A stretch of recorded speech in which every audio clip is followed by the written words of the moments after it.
Good morning. Fusion solar technology సమర్పిస్తున్న business breakfast షోకి స్వాగతం. ఏషియన్ మార్కెట్స్లో కొంత మిక్స్డ్ ట్రెండ్ కనిపిస్తుంది ఈ బుధవారం ఉదయం. నిన్న మనం ఆఫ్ కోర్స్ రిపబ్లిక్ డే సందర్భంగా సెలవు తీసుకున్నాం. అండ్ ఈ నిన్నటి ట్రేడింగ్ ట్రెండ్ చూస్తే ఏషియన్ మార్కెట్స్ అన్నీ కూడా నిన్న భారీగా నష్టపోయాయి. అయితే లాస్ట్ నైట్ యుఎస్ మార్కెట్స్ మాత్రం అందుకు విరుద్ధంగా లాభాలతో క్లోజ్ అయ్యాయి. సో మేబీ యుఎస్ ఏషియన్ క్యూస్ను ఇగ్నోర్ చేస్తూ నేను ట్రేడ్ అయింది. ఏషియన్ మార్కెట్స్ ఈ మార్నింగ్ పాజిటివ్గా ట్రేడ్ స్టార్ట్ అయ్యాయి. అయితే కొద్దిగా ఇప్పుడిప్పుడు మళ్ళీ నష్టాల్లోకి జారుకుంటున్నట్లు కనిపిస్తుంది. SGX నిఫ్టీ 7435 దగ్గర ట్రేడ్ అవుతోంది. సో మేబీ మన మార్కెట్స్ ఒక ఫ్లాట్ ఓపెనింగ్ కోసం సిద్ధమవుతున్నట్లు కనిపిస్తుంది. సో జపనీస్ ఇండెక్స్ మాత్రం స్ట్రాంగ్గా ఉంది. బ్యాంక్ ఆఫ్ జపాన్ మీటింగ్ జరగబోతున్న నేపథ్యంలో చైనీస్ మార్కెట్ ఒకటి కొద్దిగా నష్టాల్లో ట్రేడ్ అవుతుంది. మిగతా ఏషియన్ ఇండిసెస్లో లాభాలు కనిపిస్తున్నాయి. సో 2016లో మొదటిది 2 రోజుల ఫెడ్ రిజర్వ్ మీటింగ్ స్టేట్మెంట్ ఇవాళ రాత్రి వెలువడబోతోంది. సో ఫెడ్ స్టేట్మెంట్ కోసం మార్కెట్స్ ఎదురు చూస్తున్నాయి. ఏవైనా వడ్డీ రేట్ల పెంపుకు సంబంధించిన ప్రకటన ఏదైనా వస్తుందా అన్న అంశంపై ఇప్పుడు మార్కెట్స్లో కొంత ఊహాగానాలు చలామణిలో ఉన్నాయి. అండ్ నిన్నటి చైనీస్ మార్కెట్ నష్టాలకు ప్రధాన కారణం సమీప భవిష్యత్తులో క్యాపిటల్ అవుట్ఫ్లోస్ పెచ్చిమిరుతాయేమో, దానివల్ల యువాన్ ఇంకా మరింతగా డిప్రిషియేట్ అవుతుందేమో, ఇటువంటి కన్సర్న్స్ నిన్న మార్కెట్స్లో కనిపించాయి. సో చైనీస్ ఇండెక్స్ నిన్న 6.5% నష్టమైంది. ఇవాళ పాజిటివ్గా ప్రారంభమైనప్పటికీ ఇప్పుడు మళ్ళీ ఒక 0.5% నష్టంతో కనిపిస్తోంది. సో ఇటువంటి అలాగే క్రూడ్ ప్రైసెస్లో కొంత బౌన్స్ బ్యాక్ ఉంది, రీబౌండ్ కనిపిస్తుంది. సో క్రూడ్ ప్రైసెస్ పెరగటం, ఇంతకుముందు $28 వెళ్ళిన క్రూడ్ ప్రైసెస్ ఇప్పుడు ఆల్మోస్ట్ $30-32 మధ్యలో తచ్చట్లాడుతున్నాయి. సో క్రూడ్ ప్రైసెస్లో కొంత రీబౌండ్ రావటం ఇటు యూరోపియన్ మార్కెట్స్కు అటు అమెరికన్ మార్కెట్స్ కూడా కొంత ఉత్సాహాన్ని ఇచ్చిందని చెప్పుకోవచ్చు. సో మార్కెట్స్ ఈక్విటీ మార్కెట్స్లో కొంత గ్రోత్కి క్రూడ్ ప్రైసెస్ రీబౌండ్ కావటం. అలాగే మరొక ప్రధాన కారణం ECB లాస్ట్ ఫ్రైడేనే మనం అనుకున్నాం యూరోపియన్ సెంట్రల్ బ్యాంక్ స్టిమ్యులస్ను పెంచుతాం అంటూ ఒక స్పష్టమైన ప్రకటన చేసింది. ప్రస్తుతం యూరోపియన్ సెంట్రల్ బ్యాంక్ నెలకు €60 బిలియన్ బాండ్ బయింగ్ చేస్తుంది రకరకాల ఇన్స్ట్రుమెంట్స్ రూపంలో. దీన్ని మార్చి నుంచి బహుశా €70 బిలియన్ పెంచే అవకాశం ఉంది అంటూ ECB ప్రకటించింది. అలాగే బ్యాంక్ ఆఫ్ జపాన్ కూడా ఏడాదికి ప్రస్తుతం 80 ట్రిలియన్ యెన్స్ అంటే సుమారుగా $967 బిలియన్ సంవత్సరానికి స్టిమ్యులస్ రూపంలో ఖర్చు చేస్తుంది. దీన్ని కూడా పెంచుతామంటూ బ్యాంక్ ఆఫ్ జపాన్ సంకేతాలు ఇస్తుంది. సో ఇవన్నీ కూడా రాబోయే రోజుల్లో కొంత మరింత లిక్విడిటీని గ్లోబల్ మార్కెట్స్లో పెరిగే అవకాశం ఉంది. ఇండియా లాంటి ఎమర్జింగ్ మార్కెట్స్కి FII నిధులు ప్రవహించే అవకాశం ఉందన్న ఒక సంకేతాన్ని ఇచ్చాయి. అందుకే మనం లాస్ట్ 3-4 డేస్గా చూస్తున్నాం FII సెల్లింగ్ కొంత ఆగింది. పైగా మండే రోజు FIIs నుంచి కొద్దిగా బయింగ్ కూడా వచ్చింది. ఒక $90 కోట్ల క్యాష్ మార్కెట్స్లో బై చేయడం చూసాం. సో ఇటువంటి పరిణామాలు కొద్దిగా ఇండియా లాంటి మార్కెట్స్కు ఇక్కడతో వర్స్ట్ అయిపోయిందని ఒక ఫీలింగ్ని ఇస్తున్నాయి. బట్ చెప్పలేం, ఎప్పటికప్పుడు గ్లోబల్ క్యూస్ను జాగ్రత్తగా గమనిస్తూ ఉండాలి. చైనాలో ఏం జరుగుతుంది, ఆయిల్ ప్రైసెస్ ఏ విధంగా బిహేవ్ చేస్తున్నాయి, అండ్ FII బిహేవియర్ ఎలా ఉంది, ఇవన్నీ కూడా. అలాగే అఫ్ కోర్స్ మన మార్కెట్స్ సంబంధించి ఎర్నింగ్స్, ఇవి మార్కెట్స్ గమనాన్ని రాబోయే రోజుల్లో నిర్దేశించే అంశాలు. Global cues, earnings, FII flows, ఇవి ప్రధానంగా గమనిస్తూ ఉండాల్సిన అంశాలు. ఇక మార్కెట్స్ పరిస్థితి గురించి మాట్లాడేందుకు కొంత అనలిస్ట్ సిద్ధంగా ఉన్నారు. సో నిన్న మాకు మార్కెట్స్ లేకపోవడం మంచిదైంది.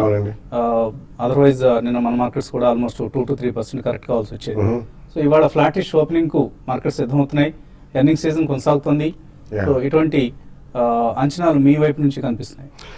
బేసికలీ కొంచెం సెల్లింగ్ అనేది ఆగినట్టే మనకి కనిపిస్తుందండి. ఎందుకంటే ఫస్ట్ ప్రధానమైన రీజన్ అనేది మనకి రూపీ స్టెబిలిటీ అండి. మళ్ళీ 67.70, 67.80 దగ్గరకు వచ్చింది. 68+68, 20-30 దాకా వెళ్ళింది కూడా.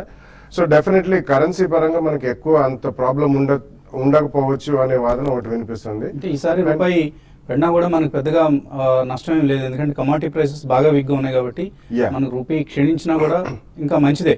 పైగా ఎక్స్పోర్టర్స్ కి బెనిఫిట్ అవుతుంది. అది బెనిఫిటే. కానీ FIIs ఒకవేళ అట్లాగే మనకి కరెన్సీ కంటిన్యూస్లీ క్షీణిస్తే మాత్రం కొనుగోళ్లు ఎక్కువ చేయాలండి. So probably I think rupee stability అనేది కొద్దిగా that will be a positive sign. FIIs కొద్దిగా అమ్మకాలు ఆపి కొనుగోళ్లకి దోహదపడుతుంది అని చెప్పి చెప్పుకోవచ్చు. అండ్ సెకండ్లీ మనకి కంప్లీట్లీ రిజల్ట్ సీజన్ అయ్యేదాకా మాత్రం ఈ స్టేబుల్ జోన్లోనే ఉండొచ్చు. ప్రాబ్లం ఇంకొక 100-200 పాయింట్స్ అప్ వెళ్ళే ఛాన్స్ ఎక్కువ కనిపిస్తుంది. కానీ మేజర్గా మనం టచ్ అండ్ లోస్ కంటే కిందికి వెళ్ళే అవకాశం కనిపించలేదండి. సో మనకి ఇంకా బడ్జెట్ సెషన్ గురించి నాయిస్ అదన్నీ ఎక్కువ మొదలవుతాయండి. We just have probably about a month ఇక్కడ నుంచి. కాబట్టి వాళ్ళు జరిపే చర్చలు కానివ్వండి, వాళ్ళు చేసే నాయిస్ కానివ్వండి, ఇదంతా కూడా మళ్ళీ కొంచెం పాజిటివ్ సెంటిమెంట్ క్రియేట్ అయ్యే అవకాశం ఎక్కువ కనిపిస్తుంది. సో ఓవరాల్ మనకి కార్పొరేట్ ఎర్నింగ్స్ ఒకటి, in case any major disasters news మనకి బయట నుంచి రాకపోతే మాత్రం I think the worst at least initially మాత్రం అయినట్టే చెప్పుకోవచ్చు.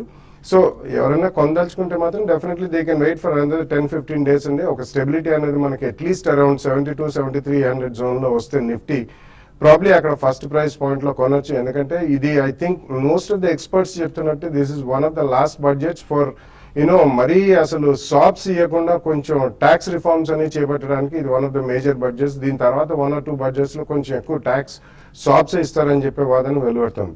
సో ఇవన్నీ మనం తీసుకుంటే మాత్రం ఐ థింక్ 72-7300లో ఐ థింక్ ఒక స్ట్రాంగ్ సపోర్ట్ రావచ్చు. కాబట్టి మిడ్ అండ్ స్మాల్ క్యాప్స్లో కూడా ఎక్కడైనా మనకి ఆల్మోస్ట్ కొన్ని అయితే 30-40% కరెక్షన్ చూసాం. కాబట్టి అందులో మంచి బ్యాలెన్స్ షీట్స్ ఉన్నవి. తప్పకుండా ఫస్ట్ ప్రైస్ పాయింట్లో post February 10th to 15th తర్వాత I think one can take a small bet. So ఇటువంటి volatile commodity and equity prices నేపథ్యంలో గోల్డ్ స్ట్రెంగ్త్ పుంజుకుంది. ఆల్మోస్ట్ $1121. సో చాలా స్ట్రాంగ్గా గోల్డ్ కనిపిస్తుంది. సో 2016లో గోల్డ్ కొంత అవుట్ పెర్ఫామ్ చేసే అవకాశం కూడా కనిపిస్తుంది. మనం ఇయర్ లాస్ట్ ఒక 10 days బ్యాక్ కూడా సలహా ఇవ్వడం జరిగింది, గోల్డ్ని పోర్ట్ఫోలియోస్లో ఈ సంవత్సరం చేర్చుకోవాల్సిన అవసరం కనిపిస్తుంది అంటూ. మేబీ 12-15% గెయిన్స్ను గోల్డ్ ఇచ్చే అవకాశం స్పష్టంగా కనిపిస్తుంది. సో ట్రేడర్స్కి ఎటువంటి సలహా ఇస్తారు? వాటి ఓపెనింగ్లో ఎటువంటి మూవ్స్, ఎక్స్పైరీ కూడా మనం సమీపిస్తున్నాం, సో ఎటువంటి మూవ్స్ని మీరు రికమెండ్ చేస్తారు? ఎక్కువ స్టాక్ స్పెసిఫిక్ యాక్షన్ ఉంటుందండి మార్కెట్లో. అయితే వోల్టాలిటీ అనేది ఈ రోజు రేపు కూడా మార్కెట్లో ఇంట్రాడే వోల్టాలిటీ ఉంటుంది. అయితే మార్కెట్స్ అనేది ఒక ప్యానిక్ సిచ్యువేషన్ ఉండేది మనకి ఇన్ని రోజులు. అదే ఆ ప్యానిక్ సిచ్యువేషన్ అనేది కొంచెం తగ్గింది. అయితే స్టాక్ స్పెసిఫిక్గా పరంగా చెప్పాలంటే కొన్ని స్టాక్స్ ఈవెన్ మార్కెట్ పెరుగుతున్నా కూడా కొంత వీక్ అయిన స్టాక్స్ మనం చూసాము. లాస్ట్ ట్రేడింగ్ సెషన్లో రిలయన్స్ ఇన్ఫ్రా ఒకటి హై నుంచి బాగా కరెక్ట్ అయితే దగ్గర 5-6% హై నుంచి కరెక్ట్ అయింది. సో ఇటువంటి కొంచెం అంటే నార్మల్ మూవ్స్ కాకుండా అబ్నార్మల్ మూవ్స్ అనేది మార్కెట్లో ఉండొచ్చు. ఈవెన్ స్టాక్ స్పెసిఫిక్ యాక్షన్ అనేది ఎక్కువ ఉంటుంది. కాబట్టి దాని దృష్టిలో పెట్టుకుని ట్రేడ్ చేసుకోమంటాను. అయితే మార్కెట్స్ ఈరోజు సింగపూర్ నిఫ్టీ చూపించినట్టుగా 40-50 పాయింట్స్ అప్లో ఉండదు, ఫ్లాట్గా ఉంటుంది. ఫ్లాట్గా 7440 అండ్ 7450 ఆ లెవెల్లో మార్కెట్ కొనసాగే అవకాశం ఉంది. నిఫ్టీకి ఇమీడియట్గా 7480 దగ్గర నిఫ్టీకి రెసిస్టెన్స్ ఉంటుంది. అది ఈ రోజు రేపటి రెసిస్టెన్స్. ఈవెన్ 7600 వరకు నిఫ్టీ నెక్స్ట్ ఫ్యూ డేస్లో పెరగచ్చు. కాబట్టి ఒక డిప్లో కరెక్షన్ వచ్చినప్పుడు బై చేసుకోమని చెప్తాను. రిజల్ట్ బాగా అనౌన్స్ చేసిన కంపెనీస్ సెలెక్ట్ చేసుకోమంటాను. లైక్ రిలయన్స్ ఒకటి ఎవరీ డిప్లో బై చేసుకోవచ్చు. అదేవిధంగా ఈవెన్ ఇన్ఫోసిస్ కూడా బై చేసుకోమని చెప్తాను.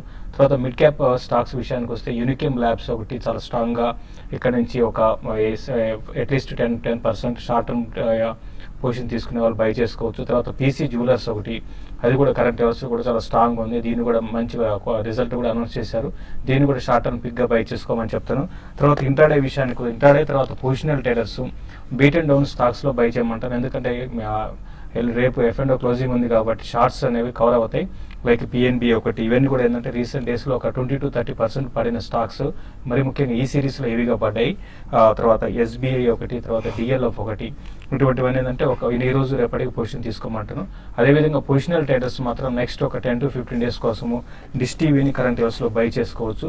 అదేవిధంగా బీహెచ్ఎల్ని కూడా 140 క్లోజర్గా 140 దగ్గర స్టాప్ లాస్ పెట్టుకుని దాన్ని కూడా బై చేయమంటాను. బ్యాంక్ నిఫ్టీ కొంచెం ఈ రోజు హయ్యర్ లెవెల్లో కొంత సెల్లింగ్ రావచ్చు. బట్ 15,400 అండ్ 15,200 దగ్గర బ్యాంక్ నిఫ్టీకి సపోర్ట్ ఉంటుంది. దాన్ని కూడా ఎవరి డిపోలో బై చేయొచ్చు. యాక్సిస్ బ్యాంక్ ఒకటి కొంచెం పెరగడానికి అవకాశం ఉంటుంది, దాన్ని కూడా బై చేయమంటాను. అయితే Reliance capital and Reliance infra and stocks every higher లెవెల్లో సెల్ చేయమంటాను. ఓవరాల్గా మార్కెట్స్ ఫ్లాట్గా కొంచెం వోల్టాలిటీ ఉండే అవకాశం ఉందండి. సో జనవరిలో చాలా స్టాక్స్ మనం షార్ప్గా పడిపోవడం చూసాం. బట్ కొన్ని స్టాక్స్ అక్కడ నుంచి ఆ పడిపోయిన లెవెల్స్ నుంచి బాగా రిబౌండ్ అయ్యాయి.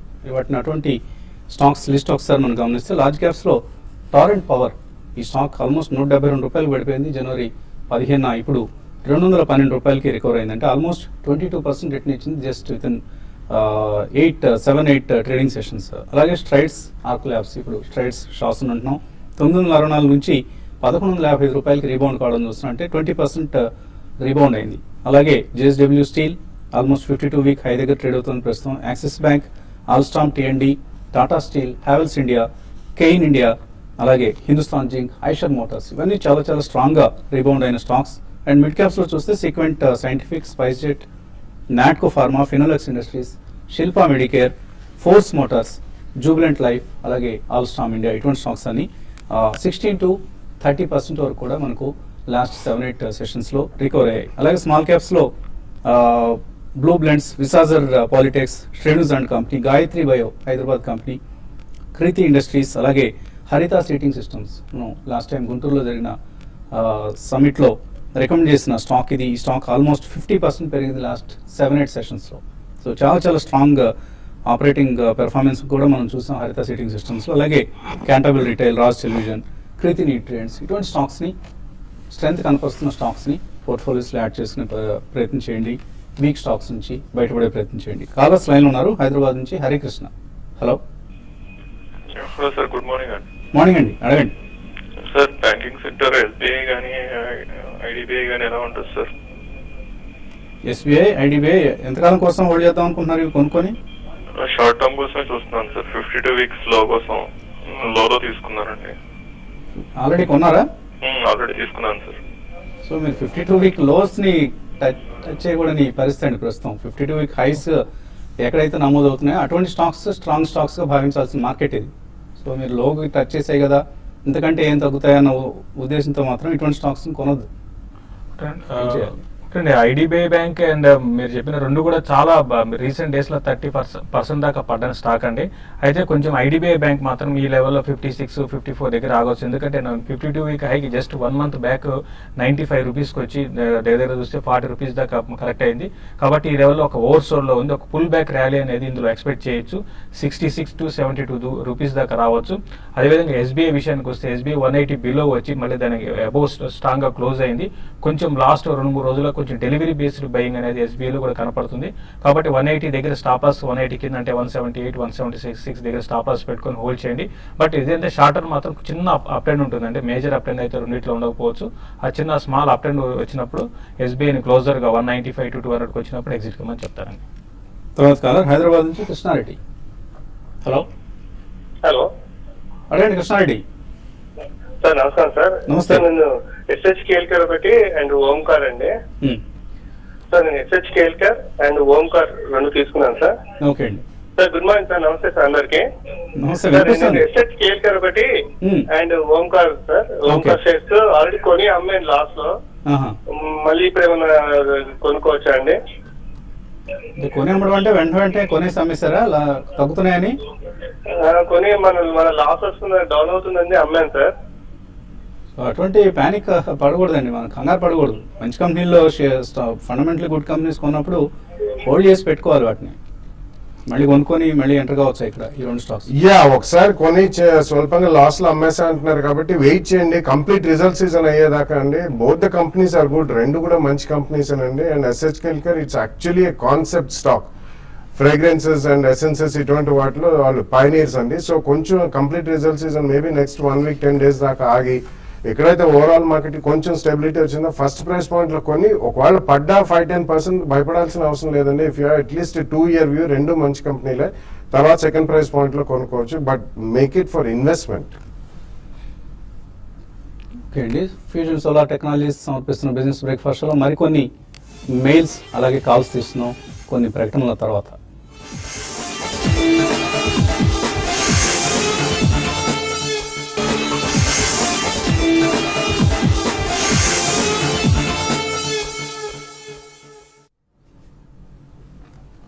ఫ్యూజన్ సోలార్ టెక్నాలజీ సమర్పిస్తున్న బిజినెస్ బ్రేక్ఫాస్ట్ షోకి తిరిగి స్వాగతం. ఎస్ఎక్స్ నిఫ్టీ ట్రెండ్ బట్టి చూస్తే మార్కెట్స్ ఫ్లాట్గా ఓపెన్ అయ్యేందుకు అవకాశం కనిపిస్తుంది. తర్వాత కాలర్ లైన్ ఉన్నారు, వరంగల్ నుంచి Rajesh. Hello good morning sir. Morning అండి, అడగండి. సార్ నేను సూర్య మార్కెటింగ్ అని 70 రూపీస్ ఒక 1000 షేర్స్ బై చేశాను. అంతేకాదు 200 లో ఒక 200 షేర్స్ ఉన్నాయి. ఇప్పుడున్న పొజిషన్ లో వీటిని ఉపయోగించాను. అంటే కాటో సూర్య మార్కెటింగ్ ఇంకొకటి ఏదన్నారు? సూర్య మార్కెటింగ్. ఓకే. సూర్య మార్కెటింగ్ రీసెంట్ గా ఈ mid cap stocks up trend లో ఉన్నప్పుడు ఇది కూడా మనం చూసామంటే 40 రూపీస్ 44 రూపీస్ నుంచి దగ్గర 70 రూపీస్కి వచ్చి అక్కడ నుంచి 90 మనకి వన్ సైడెడ్ గా డౌన్ సైడ్ చూసాము. కాబట్టి ఇటువంటి స్టాక్స్ ఇవన్నీ ఏంటంటే ఆపరేటెడ్ డ్రివెన్ స్టాక్స్ అంటాము. కాబట్టి చాలా జాగ్రత్తగా ఉండాలి. ఆల్రెడీ లాస్ట్ ట్రేడింగ్ సెషన్ లో దగ్గర 10% డౌన్ అయింది. ఇంకా ఇది వీక్ అయ్యే అవకాశమే ఎక్కువ ఉందండి. కరెంట్ లెవెల్స్ నుంచి ఇంకా అరౌండ్ 50 అండ్ 46 లెవెల్స్ కూడా టెస్ట్ చేయొచ్చు, న్యూ లోస్ కూడా రావచ్చు అండి. కాబట్టి మీరు బెటర్ ఏంటంటే మీరు ఏమాత్రం కొంచెం లక్కీగా ఏదైనా ర్యాలీ కానీ వచ్చిందంటే నెక్స్ట్ ఒక 1 వీక్లో మీరు బెటర్ ఏంటంటే క్లోజర్గా మీ రేట్ వచ్చినప్పుడు సూర్య మార్కెటింగ్ నుంచి ఎగ్జిట్ కమ్మని చెప్తాను. ఈవెన్ ఆమ్టెక్ ఆటో కూడా చాలా అంటే రీసెంట్గా కొంచెం స్టడీగా ఉన్నా కూడా ఇది కూడా ఫండమెంటల్స్ వీక్ అయిన స్టాక్ అని, రెండు కూడా మంచిది కాదు, మీరు ర్యాలీస్లో ఎగ్జిట్ కమ్మని చెప్తానండి. సూర్య మార్కెటింగ్, స్టాంపెడ్ క్యాపిటల్, తామా సొల్యూషన్స్ ఇటువంటి కంపెనీల జోలికి వెళ్ళదండి. ఫండమెంటలీ చాలా చాలా వీక్ కంపెనీస్, ఇవన్నీ స్పెక్యులేషన్ కారణంగా పెరుగుతూ ఉంటాయి. ఆశపడి వాటిలో దూరితే ఎగ్జిట్ రూట్ ఉండదు. సో అటువంటి కంపెనీస్ జోలికి వెళ్ళకండి దయచేసి. తర్వాత కలర్ రంగస్వామి. హలో హలో సరే అండి, రంగస్వామి. ప్రజెంట్ రేట్ లో RPG life sciences and spice jet తీసుకోవచ్చా అండి షార్ట్ టర్మ్ కోసం? షార్ట్ టర్మ్ కోసం కొంటారట. స్పైస్ జెట్ స్ట్రాంగ్గా ఉన్న కంపెనీ, అలాగే ఆర్పీజీ లైఫ్ రెండు కూడా ఏంటంటే చాలా స్ట్రాంగ్ ఉన్నాయండి. షార్ట్ టర్మ్ ట్రెండ్ మాత్రం రెండు చాలా స్ట్రాంగ్ ఉన్నాయి. మరి ముఖ్యంగా స్పైస్ జెట్ విషయానికి వస్తే ఒక డౌన్ సైడ్ ఉన్నా కూడా మళ్ళీ ఇమీడియట్ గా బౌన్స్ బ్యాక్ అవుతుంది. ప్లస్ రిజల్ట్ కూడా చాలా స్ట్రాంగ్ రిజల్ట్ అనౌన్స్ చేశారు. క్రూడ్ ఆయిల్ పడ్డం అనేది ఏటీఎఫ్ ఫ్యూయల్ దగ్గర చూస్తే 30% దాకా డౌన్ అయింది, ఈవెన్ డౌన్ అయింది. దానివల్ల మార్జిన్స్ కూడా బాగా పెరిగాయండి. కాబట్టి రెండు కూడా మీరు షార్ట్ టర్మ్ ట్రెండ్ కోసం బై చేయండి. అయితే అది 1 మంత్ 1.5 month లో మళ్ళీ మీకు పొజిషన్ క్లోజ్ చేసుకోమంటాను. ఈవెన్ ఆర్పీజీ లైఫ్ సైన్సెస్ కూడా లాస్ట్ క్వార్టర్కి చాలా ఇంప్రూవ్మెంట్ కనపడిందండి. కాబట్టి రెండు కూడా బై చేయొచ్చు. ఓకే అండి. పోలవరపు వెంకట సుబ్బారావు మెయిల్ పంపించారు. ఆయనకి స్టాక్ హోల్డింగ్ కార్పొరేషన్లో డిమాట్ అకౌంట్ ఉండేది. సో దాన్ని క్లోజ్ చేయమని ఆయన రిక్వెస్ట్ చేసి మరొక కంపెనీకి షేర్స్ ట్రాన్స్ఫర్ చేయమన్నారు, మరొక డిమాట్ డిపికి. అయితే వాళ్ళు క్లోజ్ చేసి ట్రాన్స్ఫర్ చేశారు మిగతా షేర్లని. 2 షేర్లు మాత్రం వాళ్ళు చేయలేదు. ఎందుకంటే నాగార్జున ఫెర్టిలైజర్స్ కెమికల్స్ అలాగే నోవా స్టీల్స్ ఈ కంపెనీలు 2 ట్రేడ్ కావట్లేదు, డీలిస్ట్ అయ్యాయనే ఉద్దేశంతో వీటిని ట్రాన్స్ఫర్ చేయలేమని చెప్పారు. వీటిని ఏం చేయాలి ఇప్పుడు? ఈ 2 కంపెనీలని, ఈ 2 స్క్రిప్ట్స్ని కూడా ఆయన కొత్త డీపీకి, పీసీఎస్ సెక్యూరిటీస్కి ఆయన షిఫ్ట్ చేసుకుందాం అనుకుంటున్నారు. అవి కూడా కావాలి అంటే ఏం చేయాలి? బేసికలీ ఇది మనం రిజిస్టర్నే సంప్రదించాలండి. ఎందుకంటే వీళ్ళందరూ ఓన్లీ కస్టోడియన్స్ కాబట్టి వాళ్ళ చేతుల్లో ఏముండదు. సో అన్లెస్ ద కంపెనీ మళ్ళీ రీలిస్టింగ్ అయితేనే తప్పించి ఆ ప్రక్రియ అనేది కాదండి. So you have to wait till they get relisted in the exchanges. So ప్రస్తుతానికి ట్రేడ్ కావట్లేదు కాబట్టి వాటి గురించి అంతగా ఆందోళన చెందాల్సిన అవసరం కూడా లేదు. ట్రేడ్ అవుతూ అందులోనే ఉండిపోతే అప్పుడు మీరు ఇబ్బంది పడినట్లు. సో ప్రస్తుతానికి విడిచిపెట్టండి, దాని గురించి ఎక్కువ గాబరా చెందకండి. క్యాప్లిన్ పాయింట్ ల్యాబొరేటరీస్ కొన్నారు, 1280 రూపాయలు. అనిల్ ప్రసాద్ 1500 అయింది, తర్వాత మళ్ళీ 920 పడిపోయింది. ఏం చేయాలి? మళ్ళీ ఇప్పుడు 1200 రూపీస్లో ఉందండి. చాలా స్ట్రాంగ్ కౌంటర్ అని చెప్పొచ్చు. మామూలుగా నార్మల్ కరెక్షన్స్ వస్తుంటాయి, మీరు హోల్డ్ చేయండి. మళ్ళీ న్యూ హైస్ కి ఒక ఫ్యూ మంత్స్ లో రావచ్చు. కంపెనీ హోల్డ్ చేయడానికి ఫండమెంటల్ క్యాప్లిన్ పాయింట్ మంచి కంపెనీ అండి. మంచి క్వార్టర్ రిజల్ట్ మంచి బాగా ఇస్తున్నారు. ఎందుకంటే 400 రూపాయల నుంచి స్టడీగా అప్ ట్రెండ్ ఉంది. కాబట్టి ఫండమెంటల్స్ మంచి ఫండమెంటల్స్ ఉన్నాయి, హోల్డ్ చేయొచ్చు. తుమ్మల పాండురంగారావు ఎల్జీ ఎక్విప్మెంట్స్ లో 120 రూపాయలు కొన్నారు, 500 షేర్లు. ఉంచుకోవచ్చా, అమ్మేసుకోవాలి? ఇట్స్ ఎ గుడ్ కంపెనీ అండి, అండ్ మంచి మేనేజ్మెంట్ కూడా. అండ్ కంప్రెసర్ సెగ్మెంట్ లో they are one of the leaders in the country as well as in the world also, ఒక స్పెసిఫిక్ టైప్ ఆఫ్ కంప్రెసర్స్ లో. సో మంచి కంపెనీ, హోల్డ్ చేయండి. లక్ష్మీనారాయణ పార్క్ అడుగుతున్నారు. Jamuna Auto, Gabriel India, Exide ఈ 3 long term కోసం కొనుక్కుందాం అనుకుంటున్నారు. ఆటో ప్యాక్ నుంచి కొనుక్కోవచ్చు. నాట్ ఎ బ్యాడ్ చాయిస్ అండి, డెఫినెట్లీ మంచి చాయిస్. కాకపోతే ఎక్సైడ్ ఒకటి లాస్ట్ 1.5 year చాలా స్టడీగా ఉంది, ఎక్కువ పడట్లేదు కూడా. బట్ ఆటోమోటివ్ బ్యాటరీ సెగ్మెంట్ లో టెక్నికలీ ఇట్స్ నెంబర్ 1 అండి. సో డెఫినెట్లీ మీరు 3 కంపెనీలు ఎస్ఐపి ద్వారా నెక్స్ట్ 3-4 months కొద్దిగా కొనుక్కోండి. నాగరాజు అడుగుతున్నారు. జేబీ కెమికల్స్ 230లో లాంగ్ టర్మ్ కోసం కొన్నారు, ఇంకా యాడ్ చేసుకోవచ్చా? ఆల్మోస్ట్ డబుల్ అయిందండి మీరు కొన్న రేట్ నుంచి. ఐ థింక్ ఇక్కడ డబుల్ మళ్ళీ యాడ్ చేయొద్దు. You can get on to different counter. ఏదైనా మీకు కొద్దిగా రియాక్షన్స్ అది కనిపిస్తే మేబీ గ్రాన్యూల్స్ ఇండియా, ఇండోకా రెమెడీస్ ఇటువంటి స్టాక్స్ లో మీరు ఇన్వెస్ట్ చేసుకోండి. రామకృష్ణ సోమంచి పంపించారు మెయిల్. సూర్య మార్కెటింగ్ SMS మెసేజ్ వచ్చిందట, 10,000 షేర్లు కొనుక్కోండి అని చాలాసార్లు పంపారట. సో వద్దు అని అంటున్నారు. ఇందాకే మనం చెప్పడం జరిగిందండి, ఇటువంటి కంపెనీస్ SMSలు వస్తూ ఉంటాయి. ఆ కంపెనీ కొనుక్కోండి, ఈ కంపెనీ కొనుక్కోండి, డెఫినెట్గా 10 times అవుతుంది, 20 times అవుతుంది అంటూ అటువంటి తప్పుడు మెసేజ్ని దయచేసి నమ్మొద్దండి. సుజ్లాన్ లింకన్ ఫార్మా కొనుక్కోవడానికి మంచి సమయం అనేది రామకృష్ణ అడుగుతున్నారు. సుజలాన్ అయితే మీరు మరీ ఓపిక ఉండే మరీ అట్లీస్ట్ 2 years ఉంటే మాత్రం మీరు కొనుక్కోవచ్చు అండి. లింకన్ ఫార్మా అయితే రీసెంట్గా కొంత మంచి 280 నుంచి కరెక్ట్ అయింది. ఈ లెవెల్లో మీరు బై చేసుకోవచ్చు అండి. పవన్ కుమార్ అడుగుతున్నారు. నీల్ కమల్ 1160 కొన్నారు, హోల్డ్ చేయొచ్చా? నిన్ననే రిజల్ట్స్ వచ్చాయండి. డెఫినెట్లీ రిజల్ట్స్ చాలా బాగున్నాయి. మళ్ళీ ఆల్మోస్ట్ మీరు అదే రేట్కి వచ్చింది, 1500+ నుంచి రియాక్ట్ అయ్యి. ఇట్స్ అ స్ట్రాంగ్ కంపెనీ అండి, B2C సెగ్మెంట్ అండ్ ప్లాస్టిక్లో చాలా స్ట్రాంగ్ ప్లేయర్ కాబట్టి ప్రస్తుతం మాత్రం హోల్డ్ చేయండి. శరణ్ అడుగుతున్నారు, రినైజెన్స్ జ్యువెలరీ ఈ కంపెనీ 169లో కొన్నారు. ఫండమెంటలీ మంచి కంపెనీ అనేది, గోల్డ్ ప్రైసెస్ పెరుగుతున్నాయి కాబట్టి ఏదైనా బెనిఫిట్ ఉంటుందా? నాట్ మచ్ అండి. ఇవన్నీ కూడా చాలా చిన్న కంపెనీస్, జ్యువెలరీ ఎక్స్పోర్టర్స్ అండి వీళ్ళందరూ. గతంలో చాలా మంది వీళ్ళు కమోడిటీస్ మార్కెట్లో ఎక్స్పోజర్ తీసుకోవడం, ఇన్వెంటరీ ఆఫ్ గోల్డ్ ఉండి దెబ్బతిన్న ఇవన్నీ చూసాం. I think if you want to go there, Titan, PC jewellers ఇటువంటివి చాలా strong companies. Even Tribhovandas, B N G jewellery కూడా I think almost about 100 to 120 levels, అటువంటి కంపెనీలకు వెళ్తే బెటర్ అండి. Business breakfast show smart investor ప్రసారాల ప్రత్యక్ష ప్రసారం ద్వారా మీకు చేరువైన TV5 టీం ఇప్పుడు మీ ముంగిటికే విచ్చేస్తుంది. వచ్చే శనివారం రాజమండ్రికి, ఆదివారం రోజు విశాఖపట్నం, ఈ 2 నగరాల్లో కూడా ICICI ప్రుడెన్షియల్తో కలిసి మ్యూచువల్ ఫండ్ సమిట్ను నిర్వహిస్తున్నాం. ఈ సమిట్లో పాల్గొనాలి. మీ ఇన్వెస్ట్మెంట్ క్వెరీస్కు ఆన్సర్స్ కావాలంటే తప్పనిసరిగా ఈ అవకాశాన్ని, సదవకాశాన్ని వినియోగించుకోండి. ఈ సమిట్స్కి హాజరయ్యే ప్రయత్నం చేయండి. అటు నిడదవోలు తణుకు నుంచి ఇటు తుని వరకు రాజమండ్రి రావచ్చు. అలాగే ఇటు తుని నుంచి మళ్ళీ శ్రీకాకుళం, విజయనగరం వరకు విశాఖపట్నం సమిట్కి హాజరయ్యే ప్రయత్నం చేయొచ్చు. సో తప్పనిసరిగా దగ్గర ప్రాంతాల వాళ్ళందరూ మీకు దగ్గరగా ఉన్న సిటీని ఎంచుకొని ఈ సమిట్స్కి హాజరుకండి. ఇన్వెస్ట్మెంట్స్ సంబంధించిన రకరకాల అంశాలపై మీకు చక్కటి అవగాహన మేము అందిస్తామని హామీ ఇస్తున్నాం. ఇది ఇవాల్టి బిజినెస్ బ్రేక్ఫాస్ట్. మధ్యాహ్నం స్మార్ట్ ఇన్వెస్టర్లు మళ్ళీ కలుద్దాం.